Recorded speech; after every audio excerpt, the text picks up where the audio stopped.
Hello and welcome on the Pacifist Barricade. This is Maria Cernat, your host. I am an academic based in Bucharest, and with a bunch of pacifists from Romania, we started this new YouTube channel to amplify a message that's finding its way harder and harder to the mainstream media and to the mainstream academia, and that is the pro-peace message. It is my pleasure today, as a member of World Beyond War, the subsidiary from Romania, to invite Hans Hedrich. He is a graduate in political science from the University of Munich, Germany. He currently resides in Romania, in Sighișoara, the western part of our country, Romania, and he's been a staunch pro-peace activist until recently. Please, Hans, tell us more about yourself and your involvement in general in the pro-peace movement. Briefly, I'm from Sighișoara in Transylvania. I'm born there, I grew up there, and I have studied in Munich political science, which is rather a coincidence. In parallel, I had worked in the field of documentary filmmaking, and when I returned back home, I became environmental and civil rights activism. So that's my background, and I've got some slight experience with international law and a special interest in this.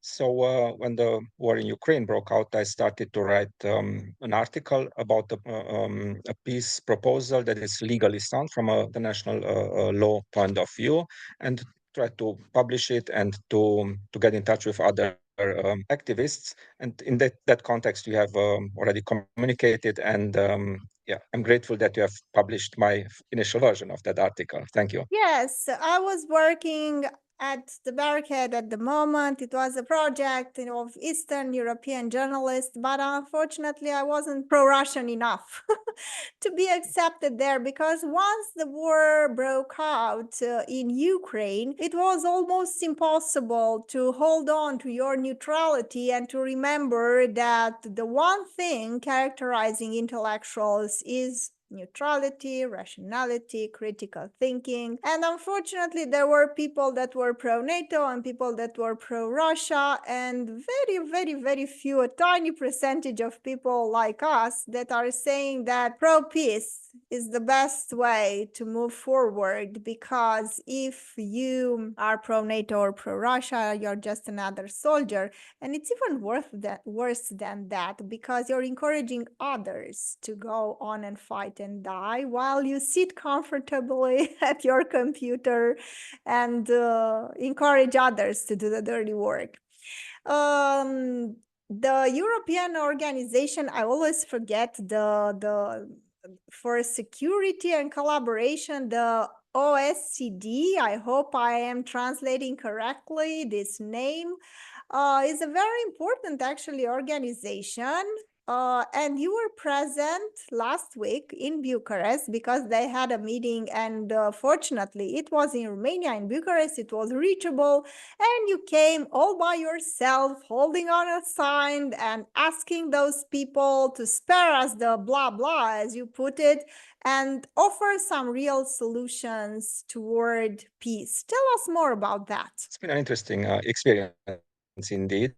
The OSCE has its roots in the famous 1975 Helsinki Accords about that was the Conference for Security and Cooperation in Europe that actually secured, as the name says, security and cooperation in Europe during the Cold War. And now it should do the same, actually, but doesn't really work. And the OSCE talk a lot, and there's not a real outcome. And as we see, security is kind of broken in Europe, tragically. So I of the OSCE, which means parliamentarians from all the member states, from the US to Russia and Central Asia and Europe, they met in Bucharest. So I just went there, stood in front of the parliament's building where they met with my little protest message to stop the blah blah and instead come back to the spirit of Helsinki in 1975 and hold a multilateral European peace conference. So that's what I did. I just used my right to speak out, and it's been a partly funny experience, but all in all, a very positive experience.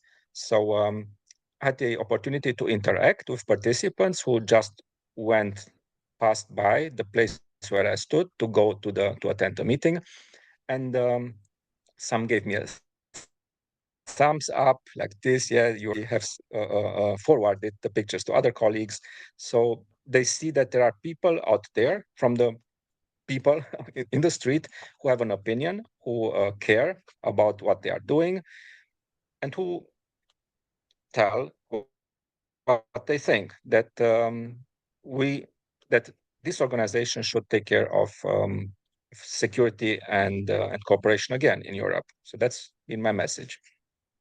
Yes, I think it's a very important message. I am quite appalled by the people who dare to call us peaceniks. I don't know what that even means, since as we speak, people are dying.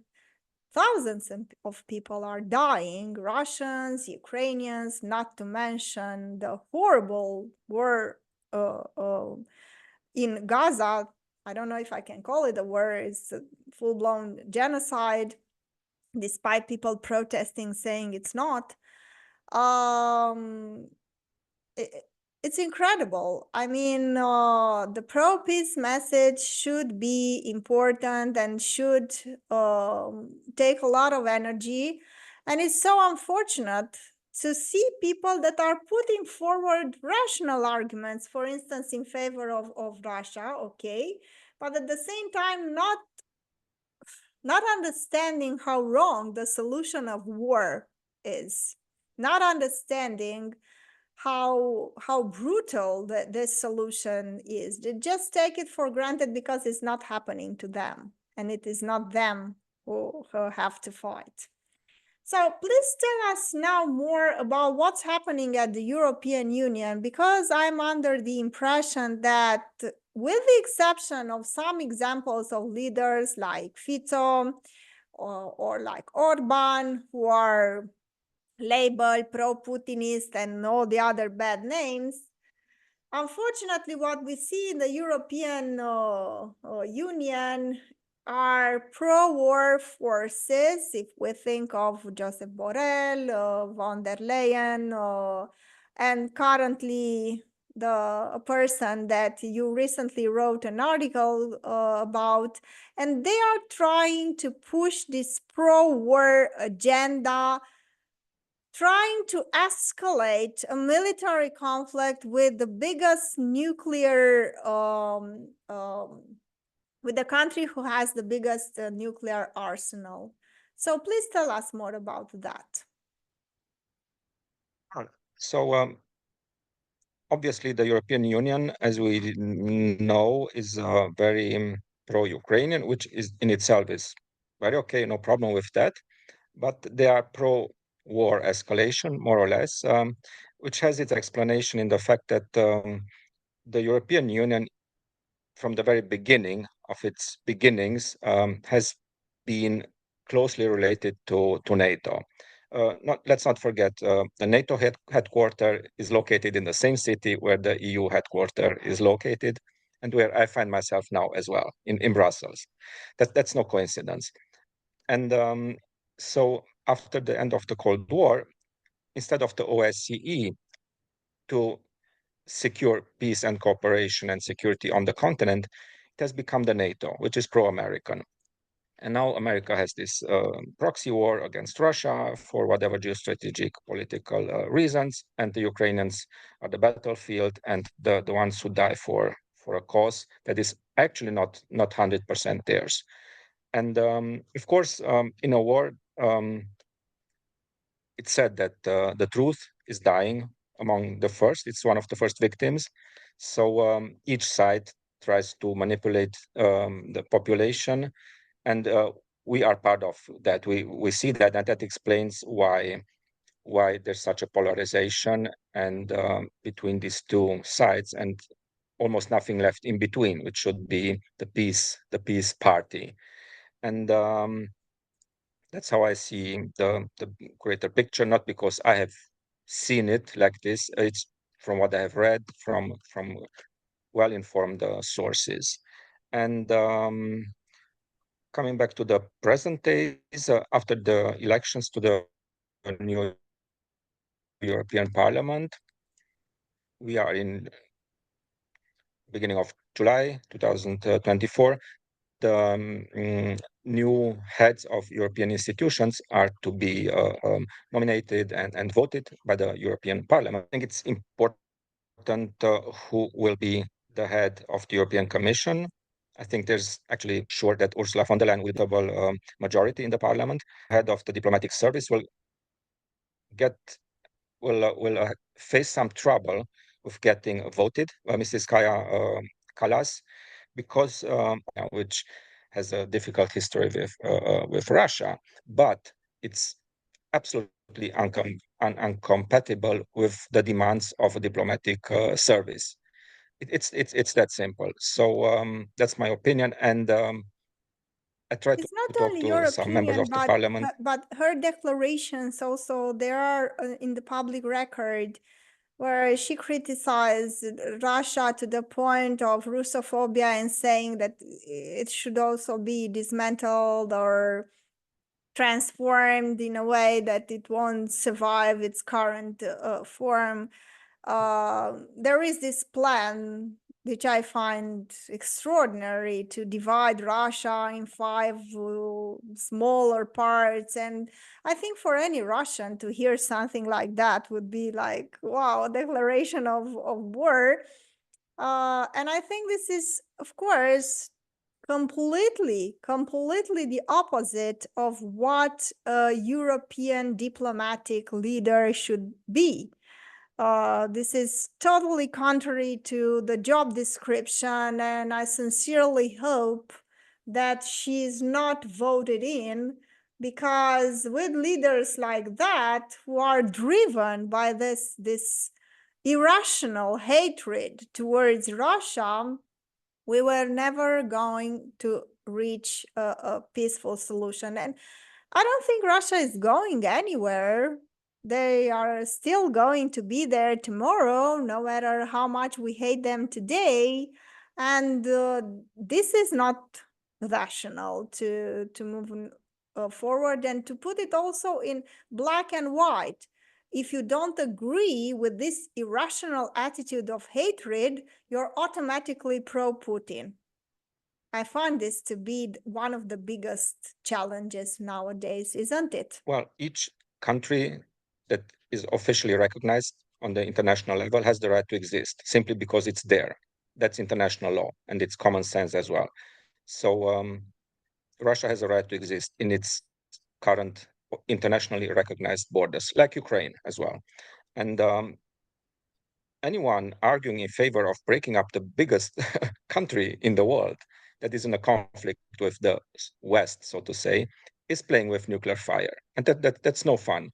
And it's a horrific perspective that we apparently don't take serious, and some of the political leaders either. So they speak as if it was as if politics and war were a video game, where you actually don't do harm and don't die. But I take it serious, So that's not joke.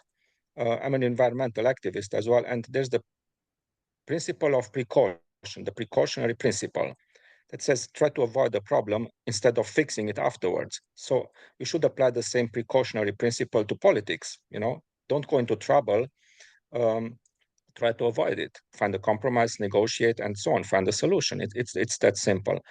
And so that's my point of view, and it's a worrying sign to see that such warmongers like Lady Kaya Kallas are being appointed to this highest position, where she can only do more harm and lead us towards more escalation, and God beware, towards whatever nuclear escalation. So we should oppose this.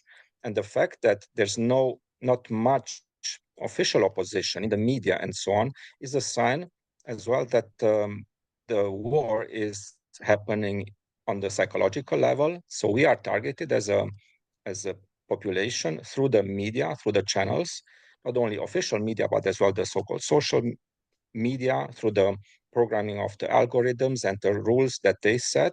It's that's not a whatever conspirationist ideology, it's actually official. Facebook has allowed hate speech against Russia with the day of invasion 2 years ago. It's that simple, you know. Or the ones who promote messages that are against the mainstream are being silently, sidelined. Um, what do you call that? Shadow banned, for example. So that's an ongoing war for our thinking, and that explains, in my opinion, the polarization in society, and even among intellectuals and media persons, which nevertheless is very disappointing to me. I've had the same experience. I've been labeled whatever, useful idiot of Putin. Um, Maybe others would label me a useful idiot of the Americans in another context. And people don't talk to me anymore because I speak out for international law, for peace, for negotiation, for common sense, actually. Still, I think after 2 years of war, the pro-Ukrainian idealism, so to say, and enthusiasm has weakened in Europe, because there was an implicit promise: if we are all enthusiastic and helping Ukraine, they will quickly defeat those stupid, badly organized Russians, and it will be fantastic. And we are part of the good.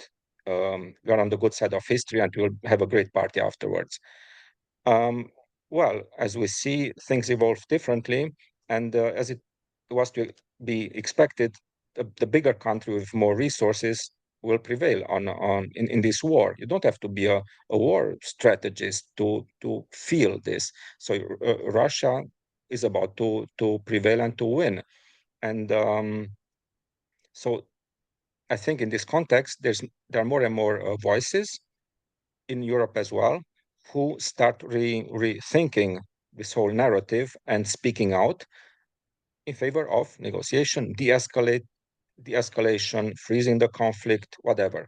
And last but not least, even the president of Ukraine, Volodymyr Zelensky, has posted on X, former Twitter, a similar message. He said, "We are running out of manpower. We don't have enough resources. We should look for a way out of the conflict and for a ceasefire." I've read his posting. It's there on X. It's maybe 2 weeks old. So it's that's the truth. Meanwhile, Yes, definitely. I mean, it will be one of my biggest questions to find out whether all the intellectuals, all the journalists that were pushing so hard for the war in Ukraine were actually believing that Ukraine can win. I mean, for me, from the first second, it was clear that such a scenario was not possible. And yet, the vast majority, family, friends, co-workers, they were all convinced that if we pour enough resources into Ukraine, they might defeat the Russians. It will be a question for the future. But for the time being, and I'm so happy to tell our viewers that we started off this project to fight exactly what Hans told you, to fight the propaganda, to fight this pro-war media machine, and not to come from a pro-Russian stance or a pro-NATO stance, but for a common sense, a pacifist stance, advocating for life first and foremost, for a ceasefire that would stop the killings, and for negotiations, because like it or not, every conflict ends in negotiations.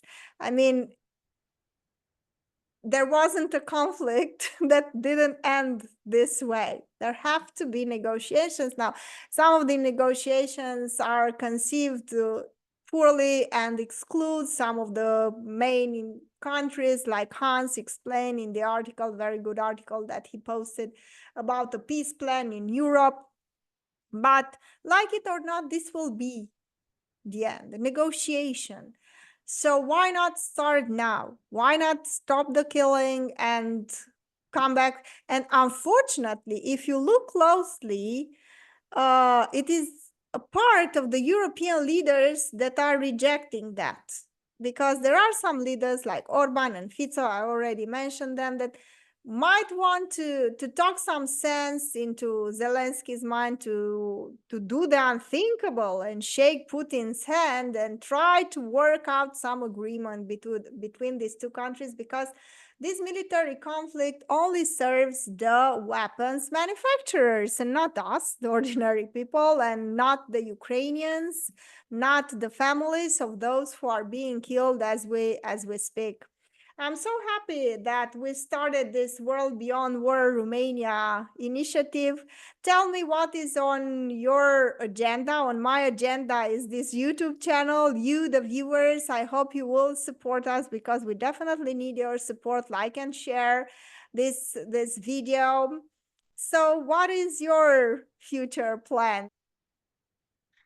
What I'd like to actually continue is to make advocacy for peace, simply. And to do what I've just started, to come to the places where decisions are being taken, like Brussels, European Union, other capitals, and talk to decision makers, to NGOs as well. Yeah, and advocate for a feasible peace and new negotiated multilateral coexistence on our continent. So to come back to the good traditions of peacemaking that exist as well in Europe, to sit down all together, former parties of a conflict, and find a new way to coexistence. It's that simple, and be true Europeans united in diversity, and which implies to negotiate, again, the magic word, the legitimate interests of all on our continent. That's it. Definitely, definitely. Dear viewers, again, if you liked what you saw, please like and subscribe. Please support us. We will open up a Patreon page where you can make some small donations to our cause, because I think it's very important to offer a counter narrative and a perspective of peace activists from Romania. And also, I don't when I call myself an activist, a peace activist, for me is almost like a self-contradictory term. I mean, when you advocate for peace, you advocate for life, you advocate for common sense, you advocate for basic humanity, you shouldn't be an activist for that, you know? I mean, because it's so commonsensical, but unfortunately, for reasons that I would like to debate with you, Hans, in a future edition of our podcast, unfortunately, it became somehow shameful to be pro-peace, somehow utopian, non-realistical. But I think that the non-realist and the irrationals are the one advocating for war and for people to kill each other for basically no reason. So thank you so much for being here with us. Let's hope that the message of peace will get through, and we'll have plenty of subscribers and people that will share our content, ask questions. We will love to answer to the questions that you ask us, and to suggest other people that might be interested in sharing this message. Thank you so much again. As well.